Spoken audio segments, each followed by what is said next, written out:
It starts with a silence that shouldn't exist, the kind that swallows sound and pretends nothing is wrong. Because on that October night in Minnesota, the world didn't end with a scream. It ended with a gap. And that gap is the most dangerous thing in any investigation. What matters here isn't just that a child vanished. It's how quickly normal life tried to keep moving. How the road stayed dark.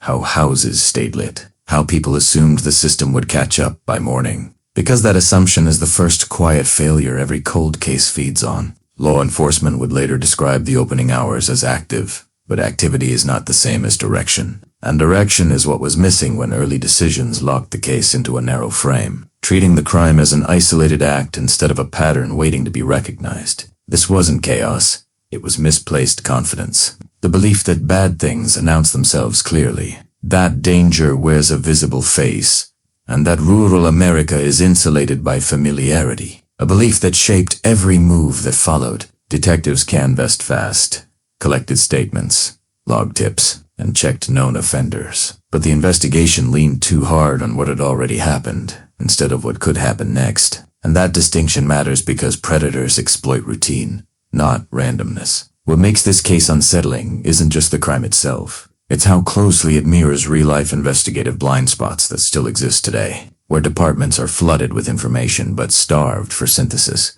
where leads are processed but not connected, and where time quietly becomes the enemy. While everyone is busy working, the public remembers urgency, flashing lights, helicopters cutting the sky. But behind the scenes, files were already forming habits.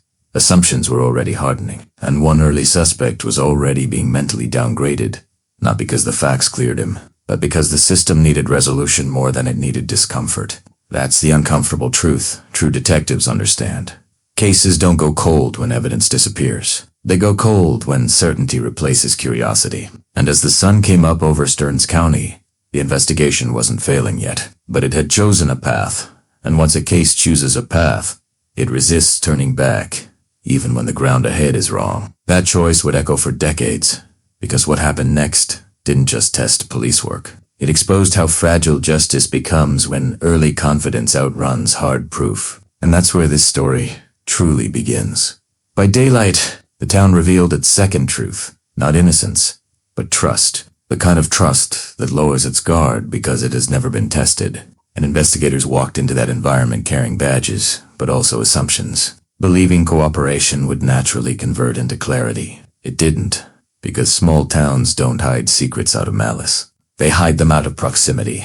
Everyone knows everyone, and that familiarity blurs memory, softens suspicion, and quietly edits timelines. Statements came in confident and clean to clean, polished by hindsight and community loyalty. And detectives accepted them faster than they should have, mistaking calm voices for accurate ones. A classic investigative trap that looks like progress on paper, but erodes truth in practice. This phase mattered because it set the emotional tone of the case. Reassurance over disruption, order over intrusion, and that choice shaped how aggressively leads were challenged, how deeply alibis were pressed, and how willing officers were to imagine that the threat wasn't an outsider passing through, but someone already woven into the local fabric. Search grids expanded, tip lines rang nonstop, and task forces formed.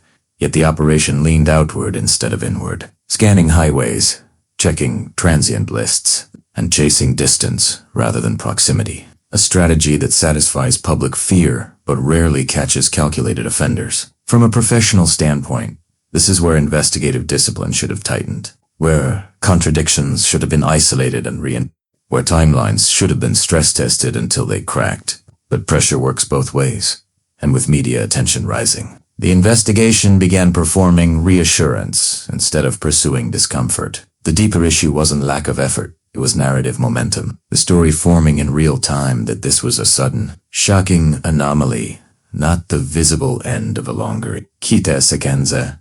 And once that story took hold, alternative theories struggled to breathe. Experienced detectives will tell you this is the danger zone. When a case feels alive but is already drifting, when energy masks misalignment, and when the need to protect community confidence subtly outranks the need to provoke community truth. What viewers often miss is that cold cases aren't born in silence.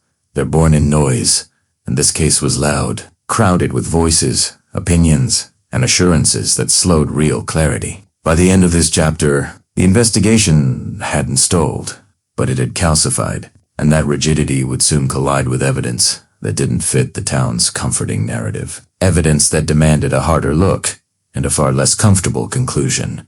Before the crime consumed the headlines, there was a boy defined by patterns, not tragedy, an understanding that matters because victims are too often flattened into symbols once a case turns cold. Investigators documented routines, friendships, habits, but the real value wasn't nostalgia. It was behavioral mapping, the quiet science of knowing where predictability creates exposure. This child moved through the world with the confidence of someone who believed rules were real and adults were safeguards, a belief reinforced by community structure, daylight freedoms, and the unspoken promise that nothing truly bad happens here. A promise the investigation would later realize had blinded everyone involved. Detectives interviewed classmates, teachers, neighbors, not just to humanize the case, but to identify deviations, shifts in behavior, moments where routine bent just enough to allow opportunity. Because crimes like this don't erupt randomly. They exploit windows created by habit. What stands out in retrospect is how normal everything looked, and that's precisely the danger. Predators don't hunt chaos. They hunt consistency, and this victim's life, like many children's lives in America at the time, followed a reliable script that could be observed, learned, and eventually breached. Law enforcement collected timelines down to the minute, reconstructing movements with precision. But the analysis initially stayed descriptive instead of interpretive, listing where he was without fully confronting why those locations made sense to someone watching from the edges. This matters because modern investigative psychology stresses motive paired with access. And access is always built on familiarity, on knowing when supervision thins and when trust fills the gap. Family interviews revealed a child anchored by routine and reassurance, and while the tone remained careful, professionals quietly acknowledged a painful truth. Safety had been assumed, not enforced, a reflection of the era, not a failure of care, but a systemic vulnerability that many communities shared and still do. The case mirrors countless others where the victim's normalcy becomes the offender's advantage. And that's why seasoned detectives argue that understanding who a victim was isn't about sentiment, it's about strategy. As the profile took shape, it should have forced a sharper investigative pivot, away from distant threats and toward those who understood the rhythms of local life. But institutional momentum is hard to reverse once it builds. This chapter is critical because it exposes the real battleground of the case. Not the woods, not the roads, but the assumptions baked into everyday safety. Assumptions that shaped choices, limited suspicion, and quietly gave time to someone who needed exactly that. And as investigators closed their notebooks on this phase, believing they had captured the victim's world, they didn't yet realize that world had already been studied by someone else. Someone who left no fingerprints, no witnesses, and no immediate reason to look twice, until it was far too late. The abduction itself wasn't chaos. It was control. And that distinction defines everything investigators would later struggle to admit, because this wasn't a panicked crime. It was a rehearsed interruption, executed in seconds, leaving behind almost nothing but absence and disbelief. What unfolded on that rural stretch wasn't loud or frantic. It was efficient, authoritative, and psychologically precise. The kind of encounter where fear is weaponized to create compliance, not resistance. And that matters because it immediately narrows the offender profile to someone comfortable asserting power, someone who understood how children respond to commands, and someone who knew how quickly the moment had to end. Law enforcement reconstructed the sequence with care, marking distances, measuring testing how sound traveled across the gravel. But the real insight lay in what didn't happen. No struggle reported, no scattered belongings, no witnesses who heard sustained distress. Indicators that point to an offender who planned for silence and achieved it. From a professional standpoint, this is where the case should have pivoted hard into behavioral analysis, because crimes like this aren't impulsive. They're situationally opportunistic, built on confidence, timing, and the assumption that authority will not be questioned, especially by children raised to obey. The offender didn't need force. He used certainty. And certainty is often more powerful than violence in the first moments of an abduction. Investigators later acknowledged that the precision of the act suggested prior rehearsal, not necessarily of this victim, but of the method, a chilling conclusion that reframes the crime as part of a continuum rather than a single event. The setting mattered too, not because it was remote, but because it was familiar. A place where the presence of a stranger wouldn't immediately trigger alarm, where a vehicle stopped briefly wouldn't look out of place, and where seconds could pass without scrutiny. A perfect environment for someone who understood local rhythms. In real-life investigations, this is the moment where certainty should fracture, where the narrative of randomness collapses under the weight of intent. But at the time, the system was still catching up to what the evidence was quietly saying. Detectives debated whether this was targeted or circumstantial, but the act itself answered that question. You don't execute a clean abduction without intention, and you don't choose a location like this without knowledge. The tragedy is that while the crime was fast, its implications were slow to register, and that delay gave the offender exactly what he needed most: distance, time, and the comfort of blending back into a community that didn't yet realize it had been infiltrated. This moment marks the emotional pivot of the case, from fear to violation, because what was taken wasn't just a life. It was the illusion that safety is automatic, that danger announces itself, and that trust is always deserved. For seasoned detectives, this scene reads like a warning written in negative space, everything absent pointing louder than anything present, but warnings only work when they're believed. As patrol cars cleared and evidence markers came down, the road returned to stillness. But the case had crossed a line it could never uncross, because from this point forward, every delay, every assumption, and every misconnection would compound, turning a brief encounter into a decades-long reckoning that would eventually expose not just a criminal, but the vulnerabilities built into how society defines normal. What followed wasn't silence, it was saturation, the case swelling beyond county lines into something heavier, louder, and harder to control.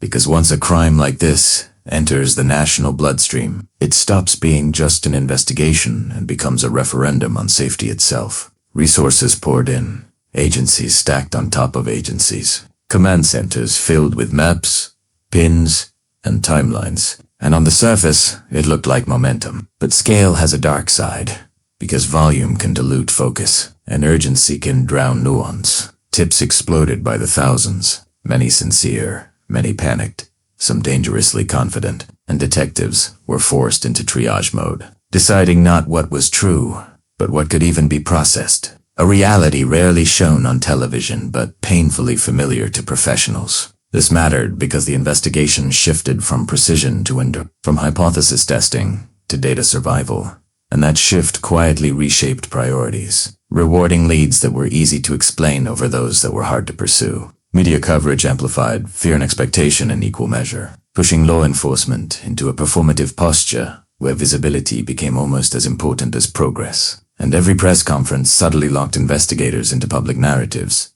they would later struggle to escape. Experienced detectives know this trap well. Once you reassure the public too clearly, you inherit their certainty, and certainty is lethal to open-ended inquiry. Task forces coordinated searches, expanded geographic models, and leaned heavily on offender databases, reflecting the era's faith in lists and registries. But those tools work best when the offender fits prior categories, not when he's hiding in plain sight, undistinguished, patient, and local. The community mobilized with genuine courage. Volunteers walking fields, parents organizing patrols, neighbors watching neighbors. Yet that same vigilance hardened into suspicion, and suspicion without evidence fractures trust, turning a town inward just as the investigation needed clarity. From an analytical standpoint, this phase exposed a structural weakness in American policing at the time. The absence of integrated behavioral analysis at scale, the tendency to chase breadth instead of depth, and the quiet discomfort with interrogating familiar faces too aggressively. Detectives logged everything, but synthesis lagged. Connections were noted but not prioritized, and parallel cases that should have screamed for comparison remained isolated files, victims of jurisdictional boundaries and professional pride. The case didn't lack intelligence. It lacked alignment, a single, ruthless theory willing to offend comfort and withstand public pressure. As weeks turned into months, the operation remained active. But activity is not progress, and professionals inside the room knew it, even if they couldn't yet say it out loud. This chapter is where the investigation became a machine, powerful but unwieldy, capable of motion without direction, And once that happens, time stops being neutral and starts favoring the offender. The nation watched, the town waited, and the case stayed visible. But visibility without resolution creates its own kind of darkness. One where hope stretches thin and mistakes become institutionalized. By the end of this phase, the search had reached everywhere except the one place it most needed to look. And that oversight would linger, quietly, until someone finally forced the case to slow down, turn around, and confront what all this motion had been avoiding. Beat these stays. The investigation entered its most dangerous psychological phase. Not because leads were gone, but because they were everywhere, overlapping, contradictory, and emotionally charged, creating the illusion of progress while quietly exhausting discernment. Suspects emerged the way they always do in prolonged cases, not through evidence alone, but through proximity, rumor, coincidence, and fear. And detectives had to navigate a minefield where every accusation carried the risk of both missing the truth and destroying an innocent life. Some names surfaced because they didn't fit, others because they fit too well. And that distinction matters, because criminal investigations are not popularity contests. They are tests of restraint. Law enforcement followed procedures, checked alibis, ran backgrounds, cross-referenced prior offenses. But the deeper issue wasn't diligence, it was cognitive narrowing. The slow gravitational pull towards suspects who were easy to explain to the public, even if they were hard to prove in court. In classic detective work, this is where confirmation bias creeps in quietly, where a theory begins to select evidence instead of evidence shaping theory. And seasoned investigators know this is when cases slip into long-term failure. Some suspects were cleared too quickly because pursuing them would have required confronting uncomfortable questions about oversight, missed connections, or institutional blind spots, while others lingered in files because no one could fully let go of a narrative once it had taken root. What the public often doesn't see is how much investigative energy is consumed by what might be called defensive policing, decisions made not purely to find the offender, but to protect the integrity of the investigation itself, to avoid missteps that could collapse a future prosecution. That caution is understandable, but it comes at a cost, especially when the offender thrives on time, anonymity, and the comfort of appearing ordinary. The case began to accumulate what professionals call false gravity. Suspects who pull focused simply by being discussed repeatedly, not because evidence grows stronger, but because familiarity makes them feel central. Meanwhile, critical inconsistencies sat quietly in transcripts, details that didn't align cleanly but weren't explosive enough to force immediate reevaluation, the kind of anomalies that only gain significance years later when viewed through a different lens. From a strategic standpoint, this chapter reveals the core weakness of long-term investigations, the human need for narrative closure, the pressure to define a villain even when the facts refuse to cooperate. Detectives debated whether the offender was impulsive or methodical, local or transient, but the crime itself had already answered that question more clearly than anyone wanted to admit, and ignoring that answer allowed the real perpetrator to remain indistinct, a shadow among shadows. Communities remember this period as one of suspicion and unease. Neighbors watching neighbors, whispers replacing trust. And that social fracture matters because it reshapes memory, influencing later testimony and contaminating recollection with fear-driven revision. Law enforcement carried the weight of public expectation, media scrutiny, and internal accountability. And under that pressure, investigations don't always break, they bend, adapting to survive rather than to resolve. This is where true detectives separate themselves from procedural momentum, slowing the case down instead of speeding it up, questioning not just suspects, but assumptions, and asking whether the absence of evidence is being mistaken for evidence of absence. By the end of this phase, the case hadn't chosen the wrong suspect, so much as it had failed to choose the right framework, allowing the offender to remain undefined, unthreatened, and unchallenged. The tragedy is that someone, somewhere in those files, already knew more than they realized. But knowledge without synthesis is just noise, and noise is the perfect hiding place. As suspicion drifted and certainty fractured, the investigation moved forward in time, but backward in clarity, setting the stage for years of misdirection, quiet regret, and a reckoning that would only come when someone finally dared to reopen what everyone else had learned to live with.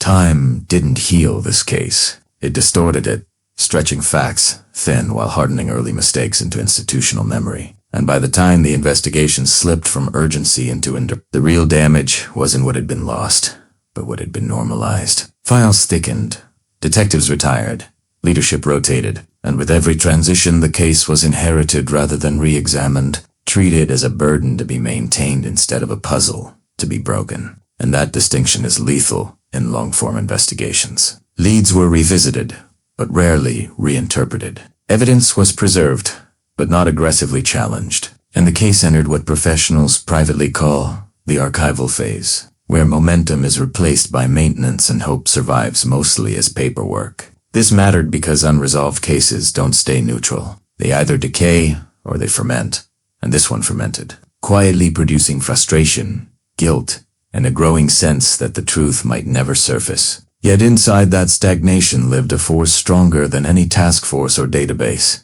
A mother who refused to accept the story that time was an answer. Her persistence wasn't emotional noise.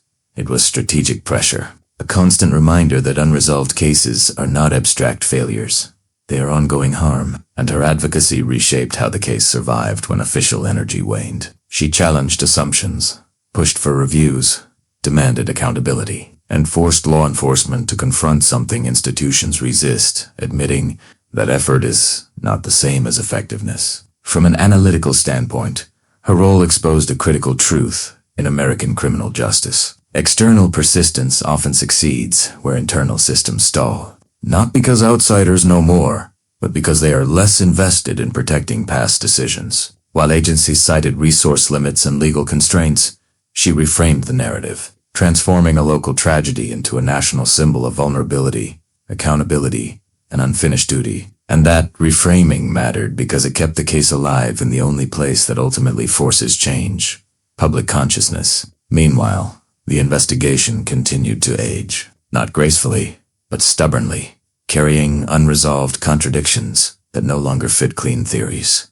Discrepancies that felt too small to reopen, but too large to ignore, creating a kind of investigative paralysis where no single lead justified a full response. Professionals understand this moment well. It's when cases become haunted, not by evidence, but by what might have been done differently.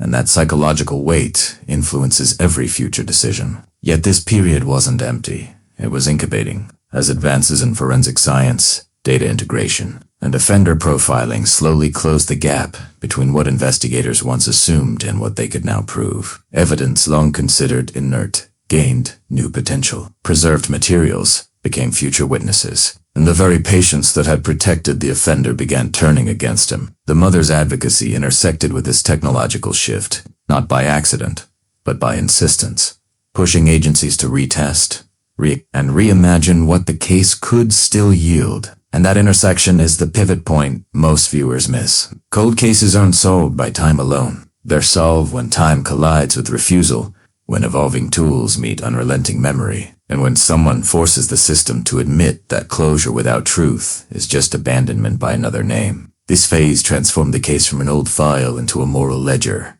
one that tracked not just a crime, but the cost of delay, the weight of unresolved grief, and the institutional discomfort of reopening wounds that never healed. Law enforcement professionals quietly acknowledged that if the case were new, it would be handled differently, and that admission, though rarely public, is a powerful catalyst for change. As years stacked into decades, the investigation stood at a crossroads. Either remain a cautionary tale about limits and loss, or become something else entirely, a reckoning driven by persistence, science, and the courage to question long-held assumptions. And when that shift finally began, it didn't arrive with sirens or headlines. It arrived with a decision, subtle but radical, to stop managing the past and start interrogating it. A decision that would pull the case out of dormancy and drag the truth, at last, back into the light.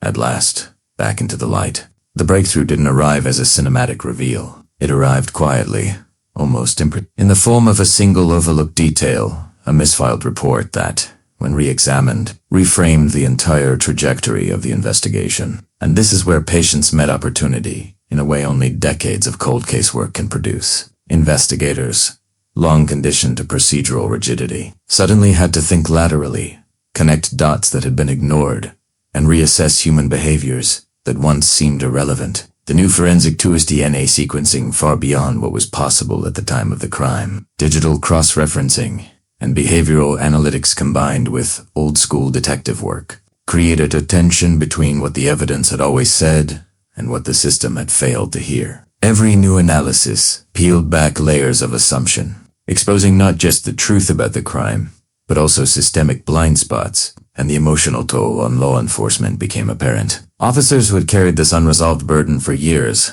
now confronted both relief and frustration in equal measure. Witnesses were revisited, memories reconstructed, and minor inconsistencies that were once dismissed as human error now gained catastrophic significance, altering timelines and establishing new patterns. What this phase underscores is the fragile interplay between human intuition and technological precision. Neither is sufficient alone, but together they can resurrect a case from literal dormancy. The suspect's behaviors, previously interpreted through outdated profiles, were now scrutinized against contemporary psychological understanding, revealing manipulation, concealment, and opportunity that had gone unnoticed. This isn't just about solving one crime. It's about the larger reflection on justice, how failures of observation, bias, and procedural inertia can let culpability linger unchallenged, and how rectifying those failures demands relentless curiosity and courage. For the families involved, every revelation was double-edged, a surge of hope tempered by decades of fear and uncertainty. Yet it was precisely that emotional intensity that drove renewed investigative rigor, compelling agencies to allocate resources and focus that might have been deemed excessive years prior. As the evidence coalesced, a narrative began to emerge, one that vindicated suspicions long held but unprovable, and illuminated the intricate orchestration of events that had once seemed random or disconnected. The breakthrough was not a finish line, but a gateway, exposing additional leads, creating new investigative angles, and establishing the foundation for eventual resolution. This chapter of the case illustrates a universal truth in criminal investigation. Patience, technology, and human determination must converge. And when they do, even the most stagnant cold case can erupt into clarity. It also reminds viewers that justice is rarely immediate or linear, but its pursuit is relentless, shaped by human dedication as much as by forensic innovation. And that relentless pursuit, fueled by insight, perseverance, and a refusal to accept incomplete answers, is what transforms tragedy into a narrative where accountability finally takes its place. The case's climax unfolded not in a courtroom or a dramatic confession, but in the quiet, calculated orchestration of a final investigative push that combined tireless fieldwork with cutting-edge forensic science, exposing connections that had remained invisible for decades and demonstrating the painstaking patience required to close a cold case. Investigators meticulously reconstructed cross-referenced witness statements with digital evidence and leveraged psychological profiling to isolate behavioral patterns that were previously dismissed, revealing a suspect whose methods were as deliberate as they were chilling. Each piece of evidence, no matter how small a fragment of DNA, a trace fiber, a previously overlooked document, was now elevated to critical significance, forcing law enforcement to recontextualize entire segments of the investigation. What emerges here is not just the identification of the perpetrator, but an understanding of motive, opportunity, and the subtle manipulations that allowed the crime to evade detection for so long. The human toll of this revelation cannot be overstated. Families who had waited decades for closure confronted a complex mix of relief, grief, and lingering trauma, while investigators experienced the rare, vindicating satisfaction that comes from finally giving voice to truth long suppressed. Importantly, this stage illustrates how the evolution of investigative techniques, digital forensics, advanced DNA analysis, and behavioral science interacts with traditional detective work, revealing that neither alone is sufficient to pierce the opacity of a cold case. The consequences ripple beyond the immediate resolution, prompting a reevaluation of procedural protocols, highlighting the necessity of persistence, and offering lessons for future cases where time has conspired against clarity. As the narrative reaches this turning point, the tension between human fallibility and technological capability becomes starkly evident, emphasizing that justice is not a product of speed but of precision, insight, and unwavering determination. And in closing this chapter of the investigation, it becomes clear that each solved cold case is both an ending and a beginning, a closure for those directly affected, and a cautionary exemplar for law enforcement, reminding us that even the most elusive truths can be unearthed when rigor, expertise, and human resolve converge in pursuit of justice. The aftermath of the case did not settle into quiet satisfaction. Instead, it ignited a deeper reckoning with the systemic flaws that had allowed such a crime to linger unresolved for decades, forcing both investigators and the public to confront uncomfortable truths about oversight, bias, and human error within the justice system. Analysts pored over procedural missteps from the original investigation, noting how assumptions, overlooked leads, and even bureaucratic inertia had created gaps that, while seemingly minor at the time, compounded into years of unanswered questions. Detectives involved in the renewed probe shared first-hand accounts of the emotional weight carried while revisiting cold evidence images, reports, and testimonies, long filed away yet never forgotten. The psychological toll on families and communities became painfully evident.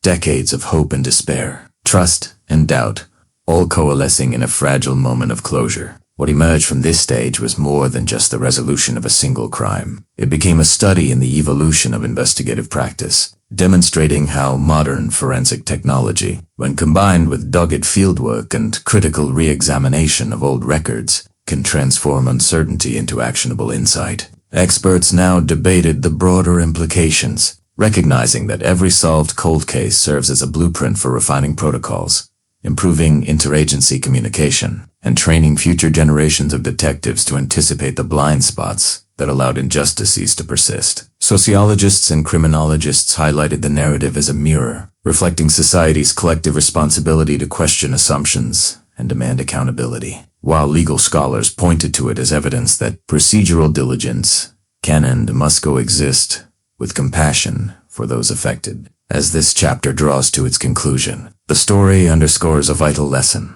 The pursuit of justice is not a linear journey, nor is it immune to setbacks. But with persistence, intelligence, and ethical rigor, even the most complex mysteries can be illuminated, offering both closure and a framework for preventing history from repeating its most painful overs, IGHTS.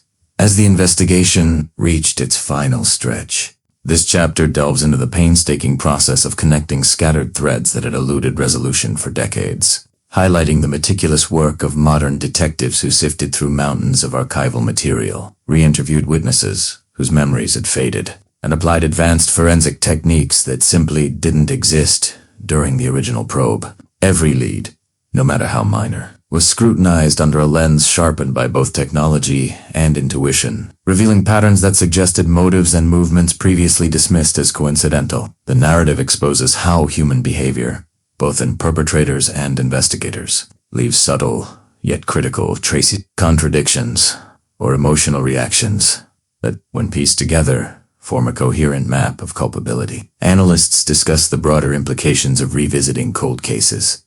It's not just about solving a crime, but about reaffirming public trust, rectifying institutional oversights, and acknowledging the profound societal impact of unresolved trauma. Families who had waited decades for answers finally saw threads of closure, while experts emphasized how each newly uncovered detail sheds light on the evolving science of criminal detection, highlighting both successes and historical failures. The chapter closes by showing that while technology accelerates discovery, it is the relentless human commitment to questioning, observing, and connecting that ultimately transforms ambiguity into understanding, propelling the story toward its final revelation with a palpable tension that refuses to dissipate.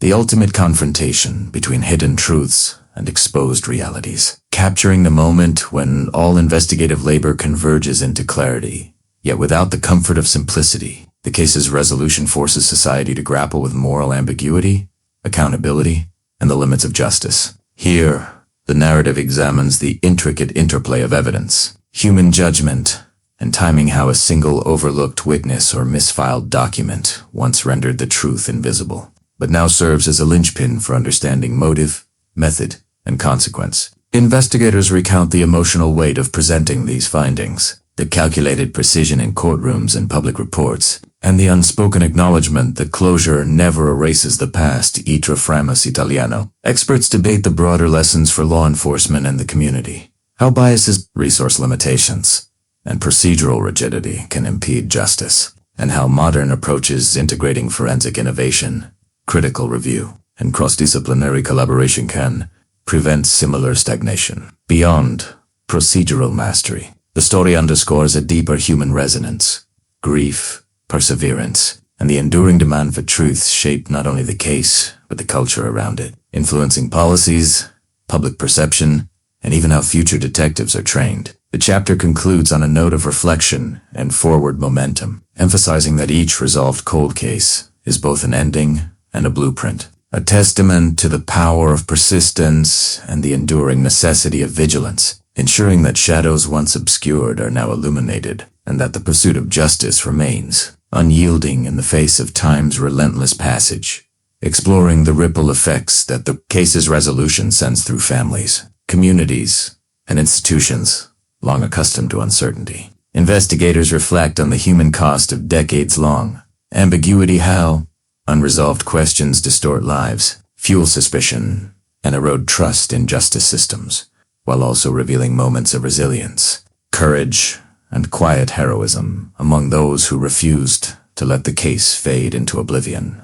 The narrative emphasizes the delicate balance between revelation and repercussion. Every disclosed truth carries weight, forcing individuals to confront past actions, hidden complicities, and uncomfortable societal truths. Forensic breakthroughs, newly re-examined evidence, and digital reconstruction techniques not only clarify the mechanics of the crime, but also highlight the evolving standards of accountability, showing how law enforcement adapts over time while grappling with institutional inertia. Psychological analysts weigh in on the enduring trauma experienced by victims' families and witnesses, underlining the importance of closure not just as legal finality, but as emotional restitution that allows communities to rebuild trust and resilience. The story also examines public reaction, media scrutiny, and the ethical dilemmas faced when sensitive information becomes widely accessible, reflecting on how truth, justice, and morality intersect in a complex social landscape. By tracing every consequence from the original crime to its modern-day resolution, the chapter underscores a central insight. Investigation is never purely procedural. It is an intricate human endeavor where observation, empathy, and persistence converge to restore order, provide accountability, and illuminate lessons that extend far beyond the immediate case. And as the narrative moves toward its concluding arc, the lingering question isn't just who committed the crime, but how the pursuit of truth reshapes lives, policies, and the very fabric of justice itself. The narrative examines how investigators meticulously reconstructed the crime using modern forensic technology, cross-referencing old evidence with new insights, and uncovering connections that had previously eluded the keenest minds. Each discovery is analyzed not merely for its procedural value, but for its broader implications. How human error, institutional oversight, and the relentless passage of time can obscure truth, and how persistence, intuition, and methodical reasoning can finally pierce that fog. The chapter also delves into the psychological dimensions, why perpetrators make certain choices, how witnesses' memories evolve, and how victims' families endure an ongoing emotional labyrinth. Commentary from detectives and forensic experts highlights the evolving tactics in cold case investigations, revealing the interplay between intuition and technology, patience and urgency. Ethical questions surface as well. The tension between public curiosity and private grief, the responsibility of media coverage, and the societal expectation that justice must eventually be served. By its climax, the resolution is not simply a conclusion of a criminal puzzle. It becomes a mirror reflecting the resilience of human institutions and the enduring need for truth. The emotional stakes peak as families confront closure, perpetrators face accountability, and investigators reckon with their own role in shaping history, reinforcing the lesson that justice is both a moral and procedural journey. Ultimately, the chapter drives home that cold cases are never just about crimes, they are about people, consequences, and the long arc of perseverance in the pursuit of justice.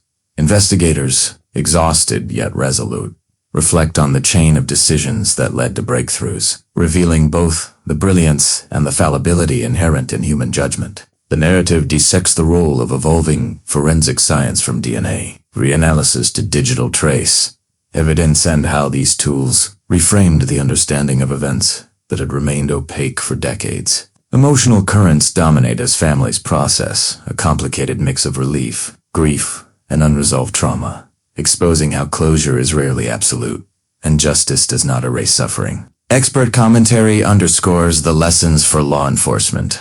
The necessity of meticulous record-keeping, the value of revisiting cold leads, and the unpredictable power of persistence. Sociological insights emerge, highlighting how communities reconstruct, trust, reconcile with past oversights, and grapple with the awareness that evil often hides in plain sight until rigor and patience reveal it. The chapter also considers ethical dilemmas faced by investigators and journalists, alike balancing transparency with sensitivity, public curiosity with private pain, and the imperative of truth with the hazards of sensationalism. In analyzing the suspect's behavioral patterns, psychological profiles, and tactical missteps, the narrative offers a compelling portrait of human complexity, illustrating that criminal acts are as much a product of circumstance and psychology as of intent. As the story threads towards its conclusion, the audience is left contemplating broader implications.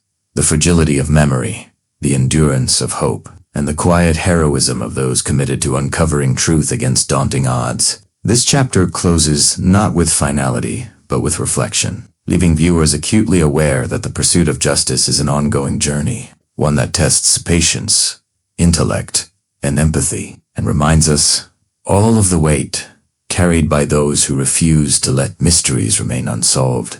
Mysteries remain unsolved.